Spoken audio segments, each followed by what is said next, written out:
നമ്മളെല്ലാവരെയും ശിക്ഷിക്കുകയും രക്ഷിക്കുകയും പരിപാലിക്കുകയും വഴി നടത്തുകയും അനുഗ്രഹിക്കുകയും പ്രാർത്ഥനകൾക്ക് മറുപടി നൽകുകയും ചെയ്യുന്നവനായ നല്ലവനായ ദൈവത്തിന്റെ നാമത്തിന് മാത്രം ഉണ്ടാകും. കർത്താവിനെ സ്നേഹിക്കപ്പെട്ട വിശ്വാസികൾ, വിവാഹപരമായ ശേഷമുള്ള 2ാം ഞായറാഴ്ച വരുന്നു. ആ ഞായറാഴ്ചത്തെ ഇവിടുത്തെ ആരാധന അനുഗ്രഹകരമാകുവാൻ, അത് ആത്മാവിൽ സത്യവിധമാകുവാനുള്ള ഒരുക്കധ്യാനം ഇന്നലെ ഇറങ്ങിക്കഴിഞ്ഞു. ഇന്നലത്തെ എക്യൂമെനിക്കൽ കൂട്ടായ്മയിൽ വേണ്ടതായ സന്ദേശം ഇന്ന് അനുഭവമാകുവാൻ നിങ്ങൾ ഒരുങ്ങുകയാണ്. 1 രാജാക്കന്മാർ 12 അധ്യായത്തിൽ ഏലിയാവ് പ്രാർത്ഥനയ്ക്ക് മറുപടി വാങ്ങിച്ചത് എങ്ങനെയാണെന്നുള്ള വ്യവസ്ഥയുണ്ടായി. 1 രാജാക്കന്മാർ 18:30 അപ്പോൾ ഏലിയാവ് എന്റെ അടുക്കൽ നിന്ന് സർവ്വജനത്തോടും പറഞ്ഞിട്ട് സർവ്വജനവും അടുക്കലെത്തിയപ്പോൾ അവൻ ഇടിഞ്ഞു കിടന്നതായ യഹോവയുടെ യാഗപീഠം നന്നാക്കിയതിന് ശേഷം ആ യാഗപീഠത്തിൽ അർപ്പിച്ചതായ ബലി സ്വർഗത്തിലെ തീ ഇറങ്ങി വന്ന് അംഗീകരിച്ച് ബാലിന്റെ പ്രവാചകന്മാരെ വെട്ടിക്കൊന്ന് ദൈവപ്രസാദം ഉണ്ടായ കാര്യം, അനുഗ്രഹം ലഭിച്ച കാര്യം നമ്മൾ കേൾക്കുകയുണ്ടായി. എല്ലാ വിശുദ്ധ കുർബാനയിലും ഈ ഏലിയാവിന്റെ പ്രാർത്ഥന ആവർത്തിക്കുന്നുണ്ട്. ഉത്തരമരുളണമെന്ന് ഏലിയാവ് പ്രാർത്ഥിച്ചതുപോലെ എല്ലാ പുരോഹിതന്മാരും ആരാധന സമയത്ത് പ്രാർത്ഥിക്കുമ്പോൾ പരിശുദ്ധാത്മാവിന്റെ തീ ഇറങ്ങി വന്ന് നമ്മളെയും അപ്പവീനുകളെയും യേശുവിന്റെ തിരിച്ചറിവുകളാക്കി മാറ്റി നമുക്ക് പ്രാർത്ഥനയ്ക്ക് മറുപടി നൽകുകയാണ്. അപ്പൊ പ്രാർത്ഥനയ്ക്ക് മറുപടി ലഭിക്കുന്നതിന് മുമ്പ് നമ്മൾ ചെയ്യേണ്ട കാര്യങ്ങൾ എന്തെല്ലാമാണെന്നാണ് ഇന്നലെ നമ്മൾ കേട്ടത്. ഒന്നാമത്തെ കാര്യം, നമ്മുടെ യാഗപീഠം ഇടിഞ്ഞു പോയെങ്കിൽ അത് പണിയണമെന്നാണ്. നമ്മുടെ ഹൃദയം പരിശുദ്ധാത്മാവിന്റെ കുടിയിരിപ്പിന്റെ ഭവനമായി മഹത്വ ശക്തി ദൈവത്തിന് കൊടുത്തിട്ട് സമാധാന ശക്തിയും വാങ്ങിക്കുന്ന ഒരു ബലിപീഠമായി മാറിയാൽ എല്ലാ കുർബാനയും പുത്തനായിരിക്കും. എല്ലാ കുർബാനയിലും പ്രാർത്ഥനയ്ക്ക് മറുപടി ലഭിക്കും. തിന്മയുടെ ശക്തികൾ തോൽപ്പിക്കപ്പെടും, നന്മ വിജയിക്കുമെന്നുള്ള പ്രത്യാശയോടെ ഇന്നത്തെ വിശുദ്ധ കുർബാനയ്ക്ക് നമ്മളെ തന്നെ ഒരുക്കുകയാണ്. ആരുടെയെങ്കിലും യാഗപീഠം പൊളിഞ്ഞു പോയിട്ടുണ്ടെങ്കിൽ അതിപ്പോൾ നമ്മൾ നന്നാക്കുകയാണ്. ഇടിഞ്ഞുപോയ ആ യാഗപീഠം നന്നാക്കിയത് എങ്ങനെയാണോ? പൊളിഞ്ഞുപോയ കല്ലുകൾ പുതിയ കല്ലുകൾ കൊണ്ട് പുനഃപ്രതിഷ്ഠ ചെയ്യുന്നതായിട്ട് നമ്മൾ കാണുന്നു. 12 കല്ലുകൾ എടുത്ത് 12 ഗോത്രപിതാക്കന്മാരെ ഓർത്ത് യാഗപീഠം ശുദ്ധീകരിക്കുന്നു. നമുക്ക് പഴയ നിയമത്തിലെയും പുതിയ നിയമത്തിലെയും എല്ലാ വിശുദ്ധന്മാരെയും പിതാക്കന്മാരെയും ഓർത്തുകൊണ്ടാണ് ഈ വിശുദ്ധ കുർബാന അർപ്പിക്കുന്നത്. രഹസ്യമായ കുർബാനയുടെ ഈ ശുശ്രൂഷ ഇപ്പോൾ കഴിഞ്ഞിരിക്കുകയാണ്. യാഗപീഠം നന്നാക്കുന്ന പണിയായിട്ട് ചെയ്തത് ആദാമിന്റെ കാലം മുതൽ ഈ 21-ാം നൂറ്റാണ്ട് വരെ റോമാലേഖനം 12-ാം അധ്യായത്തിലെ വചനപ്രകാരം ശരീരത്തെ ജീവനും വിശുദ്ധിയും ദൈവത്തിന് പ്രസാദമുള്ള യാഗമായി സമർപ്പിച്ച് ഹൃദയത്തിന്റെ യാഗപീഠം വിശുദ്ധന്മാരുടെ അപ്പോസ്തലന്മാരുടെ സാന്നിധ്യത്തിൽ ദൈവസാന്നിധ്യമുള്ളതും ആത്മാവിന്റെ തീ ഇറങ്ങുന്ന ഇടമാക്കി മാറ്റിയിരിക്കുകയാണ്. ഇതിൽ ആത്മാവിന്റെ സ്ഥിതികൾ സഹകരിച്ചാൽ തീ ഇറങ്ങുന്നത് കാണാനും നമ്മുടെ ദേഹിക മണ്ഡലം കർത്താവിന്റെ ആരാധിക്കുന്ന ഭവനമായി മാറുന്നത് കാണുവാനും നമുക്ക് ഭാഗ്യം ലഭിക്കട്ടെ എന്ന് ആശംസിക്കുന്നു. അങ്ങനെ ഇന്നലത്തെ ധ്യാനത്തിന്റെ അനുഭവം ഇന്ന് സ്വന്തമാക്കുവാൻ ഇപ്പോൾ പാപമോചന പ്രാർത്ഥന ആവശ്യമുള്ളവർക്ക് അതിനുവേണ്ടിയുള്ള സമയമാണ്. ഓരോരുത്തരും പൂർവികരായ എല്ലാ വിശുദ്ധരെയും ഓർത്തുകൊണ്ട്, പഴയ നിയമത്തിലെയും പുതിയ നിയമത്തിലെയും വിശുദ്ധരെ ഓർത്തുകൊണ്ട്, കഴിഞ്ഞ കാലങ്ങളിൽ നമ്മുടെ പാപം കൊണ്ടും പിന്മാറ്റം കൊണ്ടും അവിശ്വാസം കൊണ്ടും അന്യദേവനെ ആരാധിച്ചും യാഗപീഠം പൊളിഞ്ഞുപോയ അനുഭവങ്ങളോട് യാത്ര പറഞ്ഞിട്ട് പുതിയ യാഗപീഠവുമായി നമുക്ക് ദൈവത്തിൽ ആരാധിക്കാം. അതിന് ഇന്നത്തെ വിശുദ്ധ കുർബാനയിൽ അങ്ങനെ അനുഭവം വേണ്ടിയവർക്ക് മുമ്പോട്ട് വരാൻ അവർക്ക് വേണ്ടി ഇപ്പോൾ പ്രാർത്ഥിക്കുകയാണ്.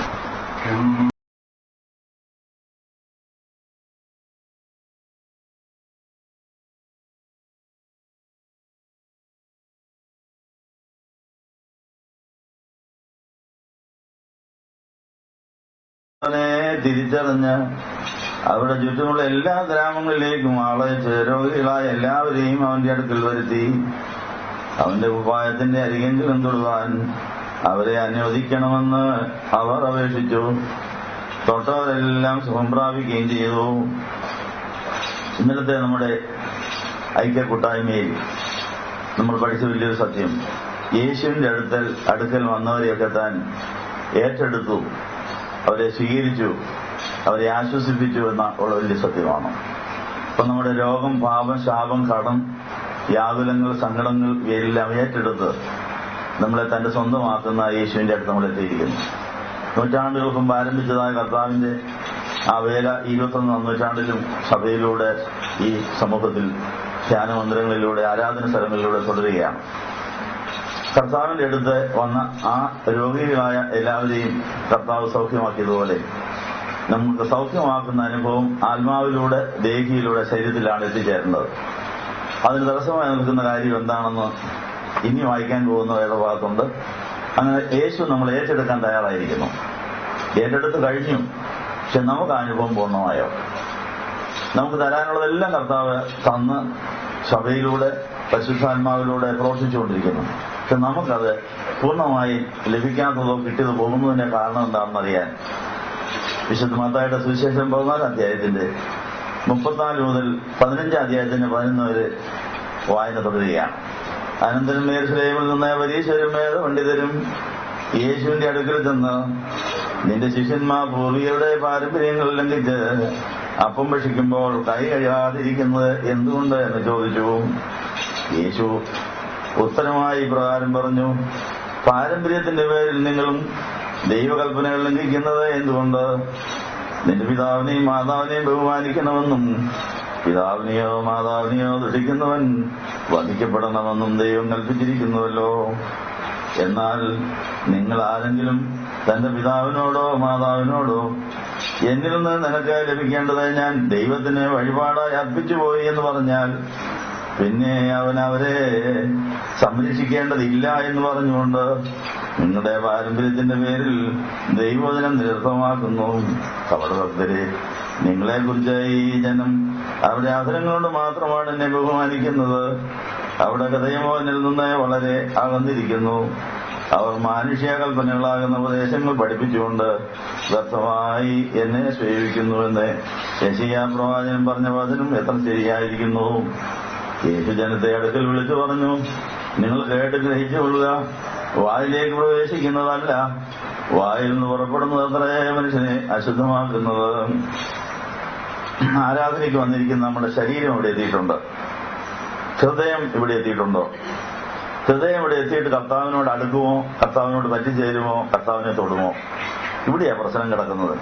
ശരീരം വന്നാൽ പോരാ, ആത്മാവും മനസ്സും ശരീരം ഒത്തൊരുമിച്ച് അവന്റെ അടുത്ത് എത്തുകയാണെങ്കിൽ അവൻ സകലതും ഏറ്റെടുത്ത് അവൻ എല്ലാ അനുഗ്രഹവും നമ്മളിലേക്ക് ഒഴുക്കി തന്ന് നമ്മളെ തന്നോളം തന്നെ പോലെയാക്കുന്നവനാണെന്ന് കാര്യം ഓർപ്പിക്കുന്നു.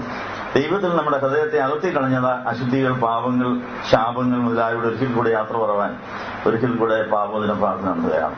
നിങ്ങൾക്കെല്ലാവർക്കും സമൃദ്ധിയുണ്ടാകുന്ന ആത്മാവിലും സഭയിലും ഉള്ളതായ നമ്മുടെ വിശ്വാസം പുതുക്കുകയാണ്. ഈ വിശ്വാസ പ്രമാണം ചൊല്ലുന്ന സമയം ഇനി യാചിക്കേണ്ട സമയം ഇതാണെന്നുള്ള പാട്ട് പാടാൻ പോവുകയാണ്. ശുശ്രൂഷക്കാരൻ ധൂമ വീശിക്കൊണ്ട് താഴോട്ട് വരാൻ പോവുകയാണ്. അതിനൊരു പഴയ ക്രമീകരണത്തിന്റെ ഓർമ്മ ഇതിനകത്തുണ്ട്. 1-ാം നൂറ്റാണ്ടിലെ സഭയിൽ സ്നാനമേറ്റവരും സ്നാനമേക്കാത്തവരും ആരാധനയ്ക്ക് വരുമായിരുന്നു. സ്നാനാർത്ഥികൾ വചനം പഠിക്കുവാനും ആരാധന പഠിക്കുവാനും വേദോസം പഠിക്കാനുമായി അനേകർ കടന്നു വരുമായിരുന്നു.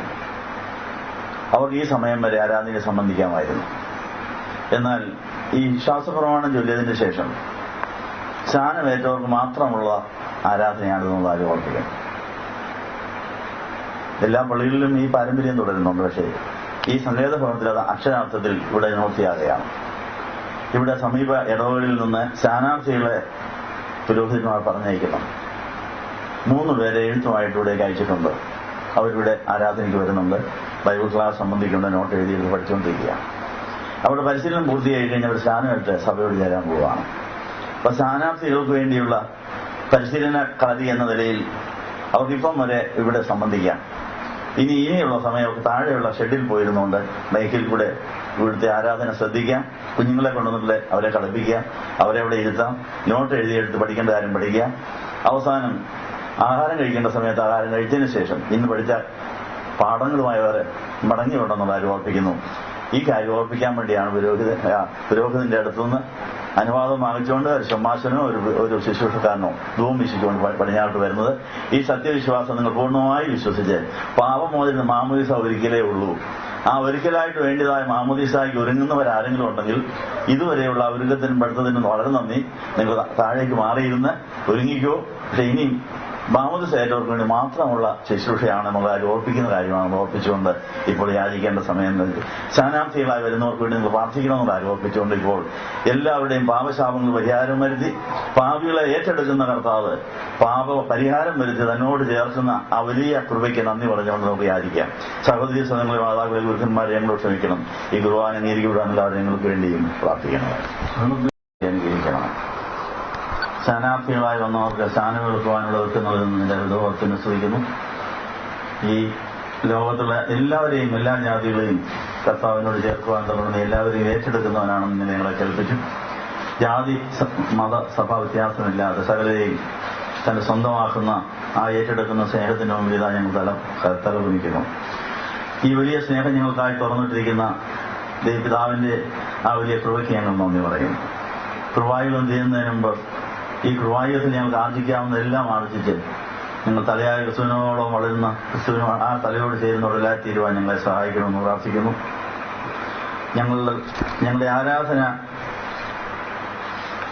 ഞങ്ങളുടെ ഭക്തി പ്രകടനങ്ങൾ ഇവയെല്ലാം വെറും ആചാരങ്ങൾ, വെറും പാരമ്പര്യത്തിന്റെ നിവൃത്തിയായി മാത്രം ചെയ്യാതെ ഞങ്ങളുടെ ഹൃദയങ്ങളിൽ നിന്ന് അകന്നുപോയെന്നുള്ള പരാതി കേൾക്കാതെ ചെയ്യുവാൻ ഞങ്ങളെ സഹായിക്കണമെന്ന് പ്രാർത്ഥിക്കുന്നു.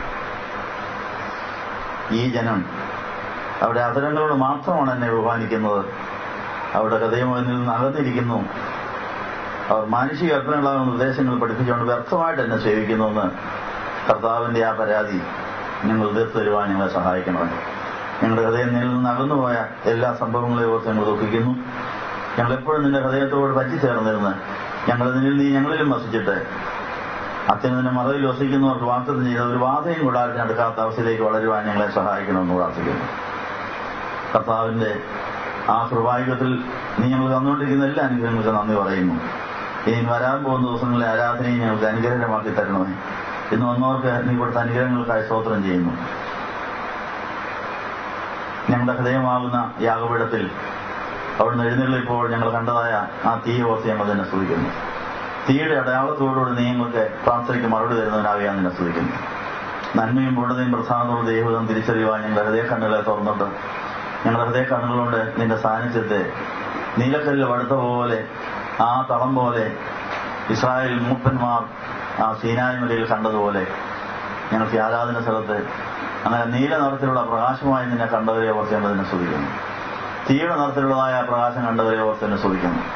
അങ്ങനെ പല വിധത്തിൽ നിന്റെ സാന്നിധ്യം ഞങ്ങളെ അറിയിക്കുന്ന അതിന്റെ വിധം ഓർത്ത് തന്നെ സ്തുതിക്കുന്നു. ഞങ്ങൾ ചലിക്കുന്ന പള്ളികളായി ഏലിയാവ് പുതുതായി പണിത് കേടുപോക്കിയതായ യാഗപീഠം പോലെ ഞങ്ങളുടെ ഹൃദയം ചലിക്കുന്ന ദേവാലയത്തിലെ ദൈവസ്നേഹാഗ്നിയുള്ള യാഗപീഠമായി ഞങ്ങളുടെ മഹത്വം ശക്തി നിനക്ക് തന്ന് അത് സമാധാന ശക്തിയായി തിരികെ വാങ്ങി അത് ഞങ്ങൾ സൂക്ഷിച്ചു വെച്ച് 1000 തലമുറയ്ക്ക് വരെ കൊടുക്കുന്നവരായി തീരുവാൻ തക്കവണ്ണം ഞങ്ങളെ സഹായിക്കണമെന്ന് പ്രാർത്ഥിക്കുന്നു. കഴിഞ്ഞ 4-5 തലമുറകളുടെ ശാപം തീർന്നിട്ടില്ലെങ്കിൽ അത് തീരുവാൻ സകല കടങ്ങളും വീട്ടി ഞങ്ങൾ വിശുദ്ധരായി വിശുദ്ധിയോടെ അനുഗ്രഹങ്ങൾ അനേകം പങ്കിടുന്നവരായ ജന്മസാവിലൂടെ ഞങ്ങളെ സഹായിക്കണമെന്ന് യേശുവിന്റെ നാമത്തിൽ യാചിക്കുന്നത് പിതാവിനും പുത്രനും പരിശുദ്ധാത്മാവിനും സ്തുതിയേറ്റുവാനായിട്ട് തന്നെ.